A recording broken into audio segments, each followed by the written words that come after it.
ડીસા નગરપાલિકાના પ્રમુખ નીતાબેન ઠક્કર તેમજ ચીફ ઓફિસર ગૌરાંગભાઈ પટેલની ઉપસ્થિતિમાં નગરપાલિકાના સભા હોલ ખાતે પાલિકાની સાધારણ સભા યોજાઈ હતી, જેમાં ₹18 કરોડના વિકાસના કામોની બહાલી આપવામાં આવી હતી। સાથે સાથે ડીસા શહેરની જૂની ઓળખ પ્રસ્થાપિત કરવા ડીસા શહેરના મુખ્ય માર્ગોને બ્યુટિફિકેશન થાય તેવા આયોજનો આગામી સમયમાં કરવામાં આવનાર છે। ડીસા શહેરને વિકસિત બનાવવા માટે આપણું શહેર સ્વચ્છ અને સુંદર બને તેમજ ડીસા નગરની સુખાકારી વધે તે માટેના આયોજનો કરવામાં આવનાર છે। આવા અનેકવિધ આયોજનના સભામાં કરવામાં આવ્યા છે, જ્યારે કેટલાક સભ્યોએ પણ તેમની રજૂઆતો સભામાં સાંભળવામાં ના આવતા હોવાનો આક્ષેપ કરી ગણતરીની મિનિટોમાં જ સભાને આટોપી લેવામાં આવી હોવાનો આક્ષેપો કર્યા હતા।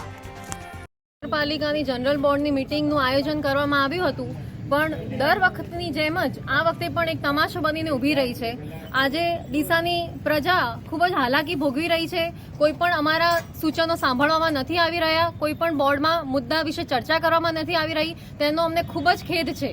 આજે એક મુદ્દો હતો 9 નંબર ઉપર શિક્ષણ શાખા તરફથી આવેલા કાગળોને વંચાણની બહાલે 1 થી 5 ધોરણ સરકારશ્રીને સોંપવાની વાત છે। એટલે આ કરીને નગરપાલિકા પોતાની અસક્ષમતા સાબિત કરે છે। આની અગાઉ જ્યારે કોંગ્રેસની બોડી બનેલી હતી ત્યારે 1 થી 5 ધોરણની મંજૂરી સરકાર પાસેથી આપણે લાવીને ખૂબ જ ધારદાર રીતે સક્ષમતાપૂર્વક ચલાવવામાં આવી છે।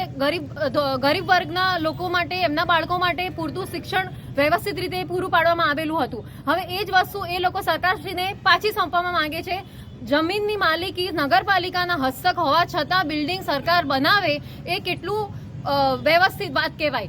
આની અગાઉ ગાર્ડનમાં પણ એ લોકો રમી ગયા છે। આ જ રીતે પ્રજાના પૈસાનો કરોડોનો ધુમાડો થઈ રહ્યો છે, પરંતુ નગરપાલિકાના લોકો માત્ર ને માત્ર પોતાના ખિસ્સા ગરમ કરવામાં સમજી રહ્યા છે।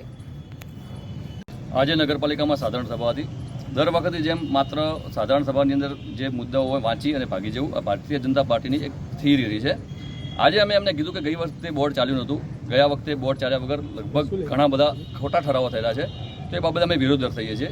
આ વિરોધ જ્યારે હું દર્શાવતો હતો ત્યારે આજુબાજુના જે ભારતીય જનતા પાર્ટીના સદસ્યો હતા એ ખોટો ઉબાળો કરતા હતા। એટલે મેં એમને પ્રેમથી કીધું કે ભાઈ તમે ઉબાળો ના કરો, તો એ ઉગ્ર થઈ ગયા। ઉગ્ર થઈ અને મારા વિશે ગમે એમ બોલવા મળ્યા। એમને મને પાકિસ્તાની જેવો શબ્દ વાપર્યો। હું ભારત માતાનું સંતાન છું, હું રાષ્ટ્ર માટે સમર્પિત થઈ છું, મારો જીવ, મારું માથું માં ભારતી માટે આપવા માટે હું તૈયાર છું।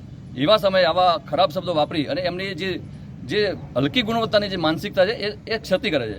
ખરેખર આ રીતે જનરલ બોર્ડ સભા ચાલતી હોય, ખોટી દાદાગીરી કરવાની હોય, આ બધું કોને છે? આ કોણ પાકિસ્તાની કોણ છે એ પહેલાં એ તમે નક્કી કરો, બરોબર? આવા અપશબ્દો વાપરવા, પછી એમના નજીકના સ્વજનો હોય એ અમને એમ કે અમે જોઈ લઈશું, કરશું, આ તે છે। ભાઈ તમે મારું શું જોઈ લેશો? મારી સાથે ડીસાની જનતા છે, તમે મારો વાળ વાંકો નહીં કરી શકો। એટલે તમે આવી કોઈ ખોટી ભ્રમણામાં રહેતા હો તો ભૂલી જજો। મને તમે ખાલી એક આંગળી અડાડો, ડીસાની જનતા તમારો હાથ કાપી નાખે ભાઈ। એટલે તમે એવી કોઈ ખોટી બબલમાં રહેતા નહીં। ડીસાની જનતા અમારી સાથે છે, ડીસાની જનતાનો સાથ અમારી સાથે છે। એટલે તમે હવે તમારા માટે 1 જ વર્ષ છે, લોકશાહી ઢબે તમે તમારી સત્તા ઉપર છો। 1 વર્ષ ભાઈ તમારા ચણા મમરાય નહીં આવે। તમે બધા તમારી જે સત્તા છે ને એમાં લોકોની ડિપોઝિટ જશે। લોકો બિચારા છેલ્લા 2 વર્ષથી 5 વર્ષથી થાકી ગયા છે। પોતાના દુઃખો કોને કહેવા, બરોબર? એટલે આ જે વર્તન કરી રહ્યા છે, જે વાણી કરી રહ્યા છે, જે આ સિસ્ટમ ચલાવી રહ્યા છે, સત્તાની જે તાકાત છે, એમની જે નસો છે, આ નસો ટૂંક સમયમાં ઉતરી જશે અને એ લોકો ગંભીર નહીં લે તો એમને એનું ભોગવવું પડશે। સાધારણ સભા મળી, જેમાં અંદાજે 18 કરોડ રૂપિયાના વિકાસમાં કાર્યોને આ સભામાં બહાલી આપવામાં આવી। સાથે સાથે ડીસાનગરની જૂની ઓળખ પુનઃ પ્રસ્થાપિત થાય, ડીસા શહેરના મુખ્ય પ્રવેશ માર્ગોની બ્યુટિફિકેશન થાય તેવા આયોજનો આગામી સમયમાં કરવામાં આવનાર છે। ડીસાનગરને વિકસિત ડીસા બનાવવા માટે આપણું શહેર સ્વચ્છ અને સુંદર બને તેમજ ડીસાના નગરજનોની સુખાકારી વધે તે માટેના આયોજનો કરવામાં આવનાર છે। આવા અનેકવિધ આયોજનો આ સભામાં કરવામાં આવ્યા છે। કેટલા મિનિટ બોર્ડ ચાલ્યું? 10 મિનિટ બોર્ડ ચાલ્યું, એમ કે